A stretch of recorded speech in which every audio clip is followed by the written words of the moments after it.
আপনাদের মাঝে আজকে কিছু ফটো নিয়ে বা কিছু ছবি নিয়ে উপস্থিত হলাম যেগুলো দেখতে এর আগে হয়তো বা দেখছেন কিন্তু দেখতে বেশ সুন্দর। তো এক এক করে দেখুন আর আপনার অনুভূতি প্রকাশ করুন। এখন যে ছবিটা দেখতে দেখতে পাচ্ছেন সেটা হচ্ছে আহ, উম, কবরের উপরে আরবি হরফে ছাপ দেওয়া। মানে একটা কবর আছে সেইখানে আরবি হরফে ছাপ দেওয়া। তো দেখুন এখানে মনে হচ্ছে যে আল্লাহ টাইপের কিছু লেখা আছে। তো যাই হোক, এবার দ্বিতীয় ছবিতে যাই। দ্বিতীয় ছবিতে ঈগলে থাবা, এটা কিন্তু মোটেও কোনো কিছুতে তৈরি করা না, মানে নেট থেকে তৈরি করা না বা এআই দিয়ে তৈরি করা না। এটা হচ্ছে গিয়ে সিমের ফুল, দেখছেন কখনো সিমের ফুল? সেই সিমের ফুলেরই একটা অংশ, যেটা দেখতে পুরা পাখির মতোই মনে হচ্ছে। আচ্ছা, তারপরে পরবর্তী ছবিতে যাই। হ্যাঁ, পরবর্তী ছবিতে ধূমপান স্বাস্থ্যের জন্য ক্ষতিকর। এইটা কোনো একটা গাছের ফল হবে হয়তো, বা কোনো একটা গাছের গুঁড়ি হবে। দেখতে মনে হচ্ছে যে এ হয়তো বা বিড়ি খাচ্ছে আর কি। তারপর এর ফটোতে যাই। আচ্ছা, এইটা দেখতেছে তান্ত্রিক বাবার মরার খুলি। দেখুন, এটা হচ্ছে একটা শুকনা গোলাপ ফুল, মানে গোলাপ ফুল শুকাই গেছে। দেখতে মনে হচ্ছে যে একটা কঙ্কালের, মানে একটা খুলি, মানুষের মাথার খুলি আর কি। তো দেখতে বেশ ভয়ঙ্করী। আচ্ছা, পরবর্তী ছবিতে দেখে, পরবর্তী ছবিতে আছে দেখুন, সেফুদা মরিচ। আসলে এটা হচ্ছে একটা মরিচ। তো আঁকা বাঁকা হওয়ার ঠেলায় মনে হচ্ছে যে মনে হয় সেফুদা টাইপের লাগতেছে আর কি। তো পরবর্তী ছবিতে যাই। পরবর্তী ছবিতে আছে ডোনাল্ড ট্রাম্প। দেখুন এই মরিচগুলো, ক্যাপসিকাম মরিচ অবশ্য। এই মরিচগুলো মানে আধা আধি কাটার কারণে তো এগুলো দেখতে অনেকটা ডোনাল্ড ট্রাম্পের মতো মনে হচ্ছে। দেখুন সে তেমনই, চোখ মুখ একই রকম। তো তারপরের ছবিতে যাই। তারপরের ছবিতে আছে ক্লাসিক্যাল ড্যান্স। এগুলো হচ্ছে গিয়ে মরুর ভিতরে যে ক্যাকটাস গাছ আছে সেই গাছগুলোই দেখতে মনে হচ্ছে যে অনেক উঁচু টাইপের ড্রাগন, কি বলে ওটাকে, যাই হোক, ড্যান্স করতেছে কিছু একটা। আচ্ছা, তারপর ছবিতে যাই। আহ, চাঁদকে গিলে খাচ্ছে এমন মনে হচ্ছে একটা ভয়ানক দানব, মানে একটা দানব চাঁদকে গিলে গিলে ফেলতেছে। তো ছবিটা বেশ সুন্দরই লাগতেছে। আচ্ছা, পরবর্তী ছবিতে তাই ব্যালি ডান্সরত নারী, একটা নারী বেলি ডান্স করতেছে। দেখুন একটা গাছ, যে গাছটা দেখে মনে হচ্ছে যে এটা হয়তোবা নাচানাচি করতেছে।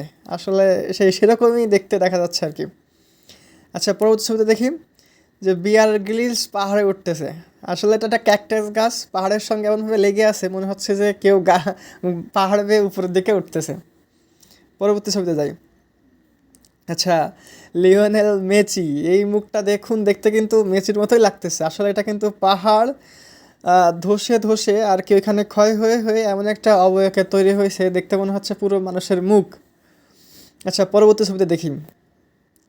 আচ্ছা, এটা গডজিলার মতো মনে হচ্ছে। আকাশে মাঝে মাঝে তো দেখতেই পাওয়া যায় যে হাতির সুরের মতো বা পাখির মতো বা মানুষের মতো বা বেবিদের মতো মেঘ ওরকম হয়ে হয়ে আছে। তো এটাও দেখতে ওরকম মনে হচ্ছে যে গডজিলা আছে না, যেটা ওই যে একটা মুভি আছে গডজিলা মুভি, তো সেইখানে হয়তো বা ওরা মারামারি করতেছে কিং কং এর সাথে গডজিলা। আচ্ছা, তারপর ছবিতে দেখি। এটা একটা মনে হয় তালা, যাকে দেখতে মনে হচ্ছে যে আপনি, আপনার টুথপেস্টে কি নুন আছে এমন একটা অ্যাড আছে, সেই দাঁত বের করে হাসতেছে আর কি। আচ্ছা, তারপরে দেখি। এটা এটা দেখুন, এটা একটা সিমেন্ট, সিমেন্ট দেওয়ার পরে যে অংশটা থাকে সেই অংশের উপরে মনে হচ্ছে মানুষের মুখ। দেখুন মুখের মতো কিন্তু ভেসে আছে কিছু একটা। একটু ভালোভাবে লক্ষ্য করলে বুঝতে পারবেন। আচ্ছা, পরবর্তী ছবিতে দেখি। পরবর্তী ছবিতে পাহাড়কে উকি দিচ্ছে। আসলে ওটাও কিন্তু একটা পাহাড়, দেখতে মনে হচ্ছে একটা মুখ বের বের হয়ে আছে এখান থেকে।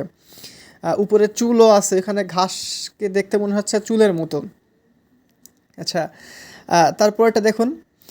এই ছবিগুলো গতকাল জুম্মা সৌদি রাজধানী রিয়াজ থেকে তোলা হয়েছে আর কি। দেখুন দেখতে মনে হচ্ছে যে একটা ছোট একটা বাচ্চা পাখির উপর চড়ে হয়তোবা যাচ্ছে। অনেক আহ, খুব সুন্দরভাবে দেখতে পারতেছেন ব্যাপারটা, কিন্তু এড়িয়ে যাওয়ার মতো না, বেশ ভালোই। আচ্ছা, তারপরেরটা দেখুন। মনে হচ্ছে এটা একটা এটি প্রজাপতির ডানা। এটা প্রজাপতির ডানা। আর ডানার সামনে যে রঙগুলো রয়েছে এই রঙগুলো দেখে মনে হচ্ছে যে মাঠে মানে সাপ আছে, সাপের দুইটা সাপ একসঙ্গে হয়ে আছে। একটু ভালো করে লক্ষ্য করলে বুঝতে পারবেন যে এখানে কিন্তু একটা প্রজাপতি ওর ডানা ছাড়াই আছে আর দেখতে মনে হচ্ছে যে পুরা সাপ। পরবর্তী ছবি দেখি। তো পরবর্তী ছবিটা হলো মাংস। আসলে এই ছবিটা দেখে প্রথমে আপনার মাথায় কি আসছে? আপনি এই ছবিটা আগেও দেখছেন হয়তোবা। তো মাংসের উপরে যে যা লেখা আছে আপনি সেটা কমেন্টে বলতে পারেন, আমি আর বলবো না। এরকম অহরহর ঘটনা কিন্তু আমাদের সামনে মাঝে মাঝে ঘটে থাকে। তো এগুলো কিন্তু মানে শুধু শুধু না, এর পিছনে কোনো কারণ তো অবশ্যই আছে। মানে এইগুলোকে মনস্তাত্ত্বিক বিজ্ঞানের ভাষায় প্যারাডোরিয়া বলে। তো এই ব্যাপারে যদি জানতে হয় তাহলে গুগল করতে পারেন যে পেরিডোলিয়া কী। তো তাহলে বুঝতে পারবেন। তো আজকে ভিডিও এই পর্যন্তই। ধন্যবাদ।